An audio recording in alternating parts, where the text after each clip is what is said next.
io devo chiedere scusa alla mia community.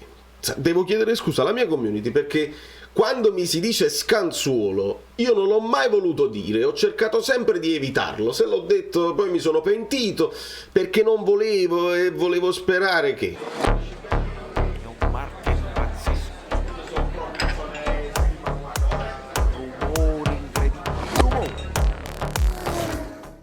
Amici bellini, allora tiriamo le somme un attimo perché escono cose nuove, praticamente escono cose nuove tutti i giorni. Credo che i giornali stanno anche approfittando per milcare questa cosa e ci danno a poco alla volta delle pillole, ed è uscito questo documento di Percassi, questo carteggio che qualcuno dice che è fake, qualcuno dice di no, e poi ci sono le parole di De Laurentiis che dobbiamo assolutamente ascoltare insieme e valutare contemporaneamente. Cominciamo.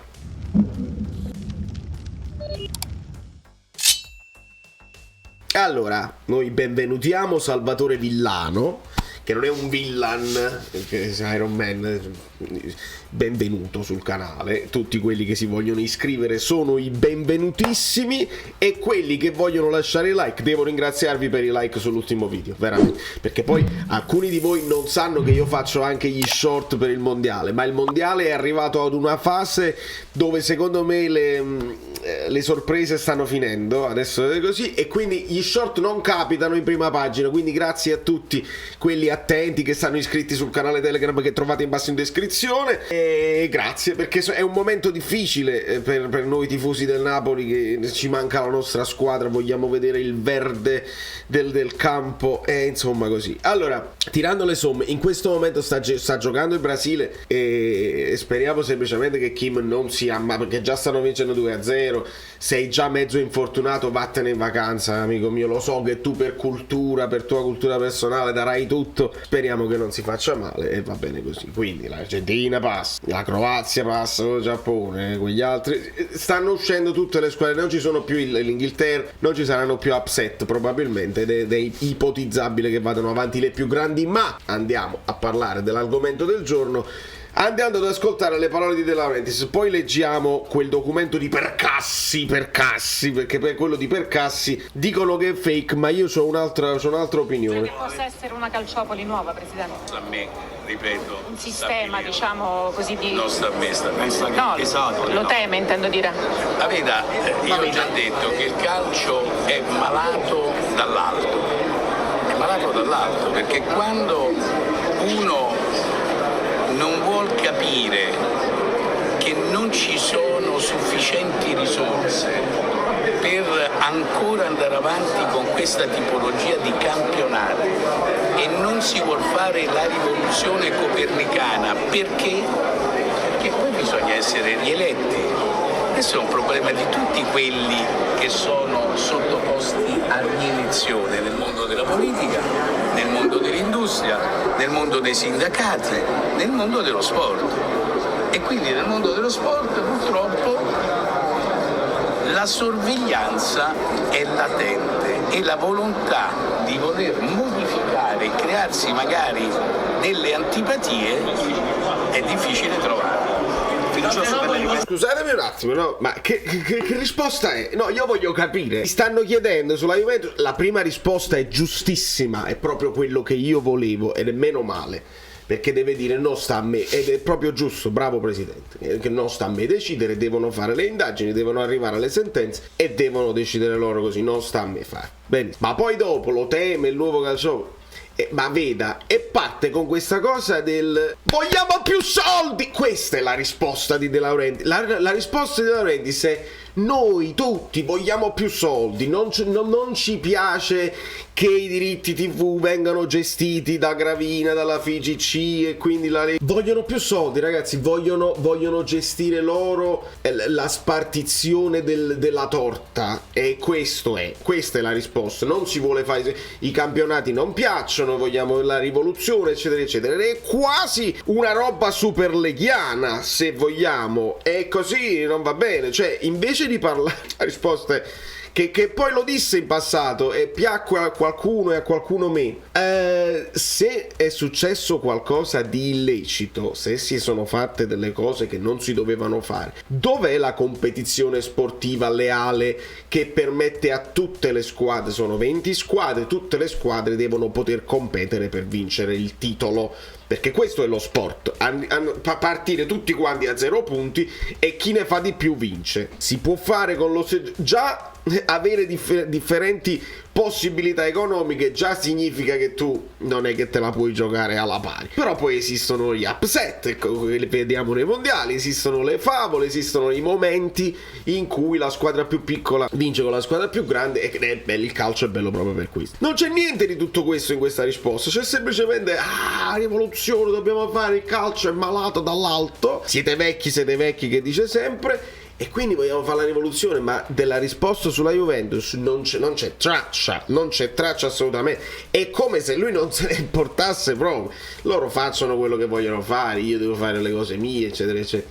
Capite perché poi si dice a De Laurentiis, e me lo spiego, dice che a te di vincere non te ne frega, perché noi siamo tutti sulla sedia che leggiamo notizia dopo notizia e dice ma come si fa? Ma perché poi le altre società che stanno leggendo questo, perché mica solo il Napoli, ma la Lazio, la Roma, tutte le squadre che sono escluse da quegli incontri segretissimi dove Gravina però era presente con D'Alpino eccetera eccetera, perché tutte le altre squadre non fanno una bella conferenza stampa congiunta e dice qua dovete dire, perché adesso tra poco ricomincia il campionato e se una di queste squadre così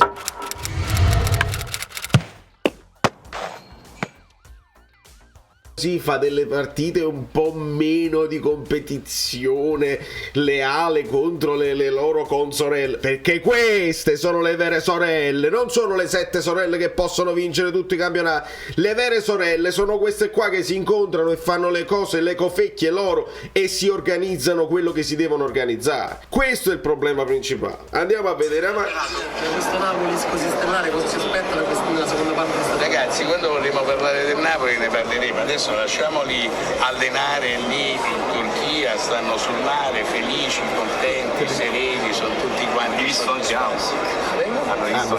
ma Hamsik è una colonna del Napoli, no? Poi rappresenta almeno la mia storia napoletana, perché sono 18 anni che io sono con il Napoli e Hamsik è stato un capitano esemplare, quindi una persona straordinaria, un calciatore formidabile, ce ne fossero come. Si torna a parlare di Superlega. È una soluzione, può essere una nuova soluzione. lunga pausa. Si stava prospettando. Guardi, lei mi deve fare una cortesia, anzi me la dovete fare tutti quanti. Voi dovete andare su Netflix e ci sono 4 puntate su FIFA. Guardatevi le 4 puntate su FIFA e così alle vostre risposte, alle vostre domande vi darete da soli delle risposte. Va bene? Va bene? Ce la vediamo. Va bene. Allora, le domande nuovo Super League. De Laurentiis Liquid. Allora, belle le domande, le parole su Hamsik. Quasi detto tra noi. Hamsik dice lo vodka. Ho detto così proprio da me, perché mi sembra che uno che veramente non romperebbe gli equilibri a nessuno, e sarebbe bello farlo venire giusto per tenerlo a braccio, perché sia mai il Napoli decidesse di vincere questo campionato. Maggio 2015, primi arresti dell'FBI. Io me la so vista la cosa sulla FIFA, caro presidente, e si vedono tutte le corruzioni, tutti i soldi, le cose, tutta una gestione del potere, dove praticamente i capi della FIFA, Blatter eccetera eccetera, ne hanno fatte una dietro l'altra, scandali e controscandali, fino ad arrivare agli arresti, e si capisce che si sentono intoccabili. E il paragone è immediato. Il problema è però far parte di un sistema che tu sai che è così, ne fai parte, non denunci niente e si continua così allegramente al sole in Turchia. Quindi veramente non ho capito la posizione di De Laurentiis. Contemporaneamente vi dico una cosa: non vorrei contemporaneamente che De Laurentiis facesse da solo una bella conferenza stampa dove dice parolacce una dietro all'altra e se la prende con chi non se la deve prendere, e poi ne va peggio peggio, perché il Napoli è già successo in passato che va peggio. Perché? Perché l'abbiamo visto che la distribuzione del potere non è equa e fanno quello che vogliono e te la fanno anche pagare. Ricordiamo quegli scandali arbitrali dell'epoca che portarono Ancelotti a sbottare. Quindi nemmeno quello andrebbe bene, però dimostrare che ci tieni e che vuoi vincere, che quando non vinci sei veramente dispiaciuto, non per i conti, ma perché i tifosi meritano di vincere, in qualche modo lo vorrei vedere e non so come si può fare, ma si dovrebbe fare. A margine, noi chiudiamo, dobbiamo parlare di questa cosa perché questo è il documento, no? Lo faccio vedere così. Se non è a margine, questo è il principale, perché poi qualcuno dice ma secondo me è fake ed è facile falsificare questo, basta la stampante, tu fai una scritta così. Però Bergamo 30 dicembre 2000, io sottoscritto Luca Percassi in qualità di amministratore delegato dell'Atalanta SpA, società posteggiatori abusivi, con riferimento al trasferimento definitivo del calciatore Dejan Kulusevski, nato in Israele, bla bla bla bla bla, mi impegno ad acquisire a titolo definitivo un giocatore della Juventus suggerito dalla stessa per un valore di 3 milioni di euro più IVA entro e non oltre il 36/2020 in fede Percassi. Allora tutti qua sta girando questo documento e alcuni dicono non ci voglio cioè proprio quel rigetto, non ci voglio credere, deve essere fake perché se cominciano a girare i documenti fake si fa confusione e peggio. Ragazzi, non ci deve interessare che sia fake o no. Abbiamo le prove, le abbiamo già le prove, perché Simone Muratore, questo giocatore qua, che io non so perché fu una delle cose, quando si cominciò a parlare delle plusvalenze, fu una delle cose che mi impressionò di più. E se voi scrivete Azzurro Fluido Simone Muratore, trovate dei video in cui faccio delle reaction e parlo di avete il top play. Simone Muratore, questo è dal sito ufficiale della Juve. Simone Muratore venduto all'Atalanta, l'annuncio, no? 7 milioni pagabile in 4 anni, effetto positivo di 6,8 milioni netti, vedete, al netto delle spese. La plusvalenza di 6,8 milioni. Perché? Perché Muratore viene dalle giovanili, come vedete, della Juventus, e questo è il suo costo. Il costo lo vedete alla fine, ma è il valore di mercato che dovete vedere. Simone Muratore talmente che gioca bene nella Juventus Under 19, Under 23, che impressiona tutti, che poi alla fine è un difensore che può giocare anche mediano, fece un paio di gol, 25 partite, non mi ricordo quante ne fece, talmente che gioca bene che l'Atalanta decide di comprarlo per 7 milioni, quindi si va anche oltre. Quelle è fake, l'hanno scritto è fake, la fake dice 3 milioni, si va anche ben oltre, perché il valore di Simone Muratore. Tra l'altro, caro Simone, se dovessi guardare questo video, non hai niente contro di te, anzi tu sei una vittima, lo ripeto come l'ho ripetuto per alcuni tifosi della Juve, alcuni, non tutti. Simone Muratore è una vittima di questo sistema, perché non ha il procuratore giusto, una vittima di questo sistema, perché viene venduto a 7 milioni, si fanno 6 milioni e 8 di plusvalenza all'Atalanta e poi l'Atalanta lo gira un paio di giorni dopo in prestito alla Reggiana, che era in Serie B, dopodiché ritorna all'Atalanta, il valore di mercato è sempre di 500.000 e l'Atalanta poi lo gira in prestito al Tondela. Il Tondela gioca in Portogallo e quell'anno, se non sbaglio, retrocesse pure e fece 2 partite Muratore, una cosa del genere, e poi dal Tondela torna all'Atalanta e in questo momento dovrebbe essere tesserato nell'Atalanta. Il campo non lo vede proprio e quindi per questo io dico che è una vittima, non me la sto prendendo assolutamente con lui, e questo è il valore di mercato di Muratore. Il valore più alto è stato 500.000 a luglio 2020, il valore attuale è di 300.000. Io non c'è bisogno che quello sia confermato fake o no, il documento di Percassi, la prova è questa, è la prova provata, perché se voi mi dite che le plusvalenze, come fai tu a stabilire che Arthur non vale 70 milioni? Era possibile che valesse tanto, Pjanic ne vale 75, allora si muovono solo 3 milioni, ma le casse si salvano. Come fai a stabilire? E questo si può stabilire che Simone Muratore 7 milioni non li valeva, perché non li aveva dimostrati prima e non li sta dimostrando dopo. Poi Simone Muratore è ancora giovane e può anche dimostrarlo e fa una grande carriera, e io glielo auguro, perché è una vittima di questa cosa qua, ma all'epoca dei fatti Simone Muratore, 7 milioni, non li vale. E allora quando noi lo abbiamo detto, ha detto ma che sta facendo l'Atalanta? E quando poi vedi delle partite dove belle e buone dici no,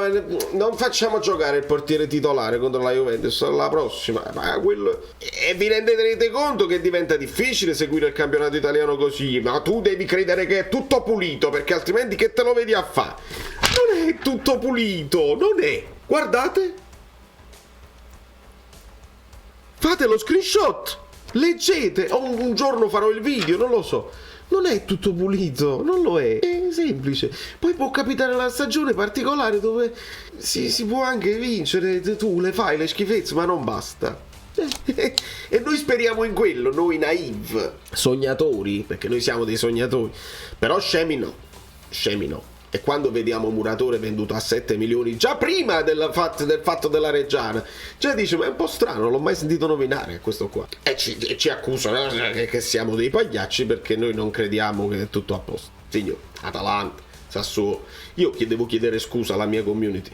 Devo chiedere scusa alla mia community perché quando mi si dice scanzuolo, io non l'ho mai voluto dire, ho cercato sempre di evitarlo. Se l'ho detto poi mi sono pentito perché non volevo e volevo sperare che... Ma lo dovevamo dire scanzuolo. Lo dovevamo dire perché è adesso stabilito dalle carte, dalle intercettazioni. Una dietro all'altra, tutte queste squadre, una mano lava l'altra. E restano tutte sporche. Da New York, Valerio Fluido è tutto.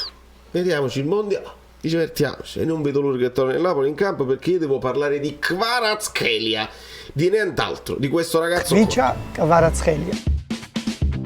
Ciao, sono Saveria Solida. Se arriviamo a 15.000 iscritti su YouTube è una cosa di cortesia, ma secondo me dovreste seguirlo anche su Instagram, @ValerioFluido. Fa tutte queste cose credi. Sei iscritto pure a TikTok. Di più, dai, basta, sei cringe. Quante cose.